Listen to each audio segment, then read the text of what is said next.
People with law enforcement and military experience will sometimes make assertions as to how skillful with small arms that experience got them. So, based on real data, how good are military and law enforcement personnel compared to the general public, or compared to people with no training at all? And how does that compare to people that are genuinely good?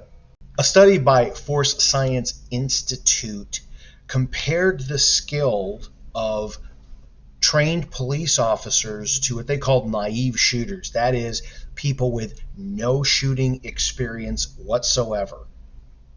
Shooters were broken up into three groups: a so-called expert class, personnel who had completed law enforcement firearms qualification; an intermediate class, that's people with recreational experience only; and a novice class, people with minimal or no experience with firearms at all.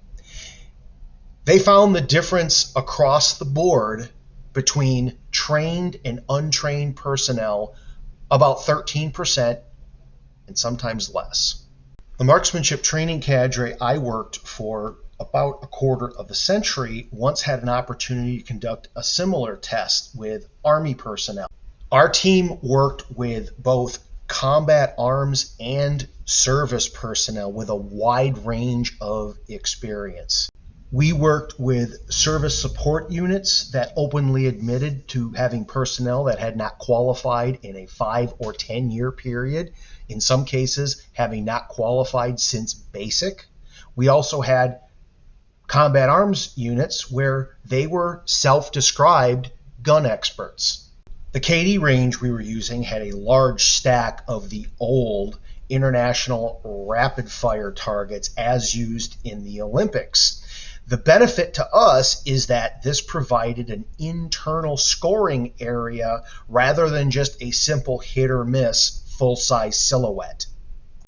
Shooting 10 shots prone at 300, 10 shots kneeling at 200, and 10 shots standing at 100, our cadre typically scored in the 280 range out of 300 possible.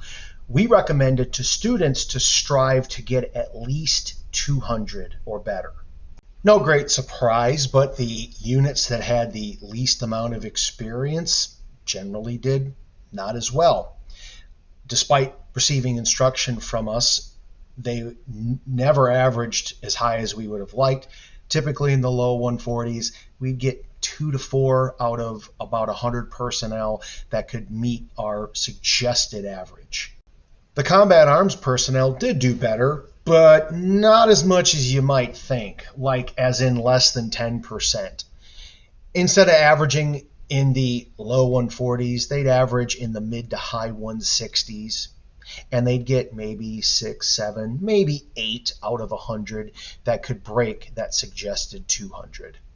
As both of these data points demonstrate, the difference in skill amongst so-called experienced combat arms or law enforcement personnel is not much better than people of limited or sometimes even no experience.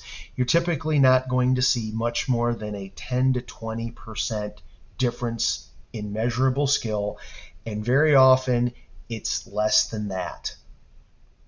What about higher level experience such as competition?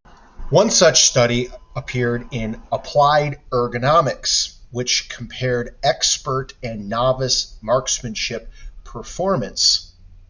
It's worth noting for this particular study, experts were only those who had participated in some kind of formal competition, specifically members of the Army Marksmanship Unit who had also attended Master Marksmanship Training course.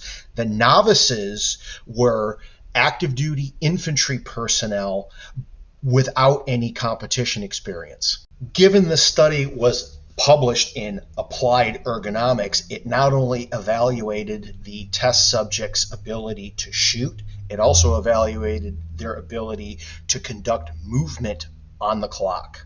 Unlike the previous studies, which showed only a 10 to 15% difference between untrained and trained personnel, assuming that was mere qualification. The difference here was stark.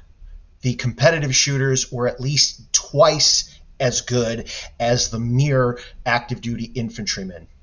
Another study entitled Sniper Weapon Fire Control Error Budget Analysis, conducted by Army Research Laboratory, sought to determine the aiming error rate of operational snipers compared to Camp Perry competitors. With different types of firearms, basically what they found was that the worst shooting competitors had a better rate of marksmanship than the best snipers. Now, some military and law enforcement personnel get really upset by facts and figures like this. So just to calm everyone down, this doesn't mean that military personnel who fail to shoot as well as competitive shooters are ineffective or bad or anything else. It's a simple evaluation of raw shooting performance and nothing else. Okay, one last example. In one tryout session with the marksmanship team I was on, we had some soldiers there that were their unit's best. They were able to shoot perfect qualification scores. Not a mere expert qual, mind you, but perfect 100%, 40 out of 40. When we put them on the competition course, they were a third of the score behind our team's top shooters. With a course that had, say, 180 to 200 points possible, they were shooting in the 60-point range and would have needed to triple their score to be competitive. Yet they were able to shoot a perfect qualification well above that needed to be qualified expert. I was able to find and document so many examples of this sort of thing happening. I was able to literally write a book on it. Seriously. I found that your competition shooters were typically at least 3 times better than that needed to earn an expert or even perfect qualification.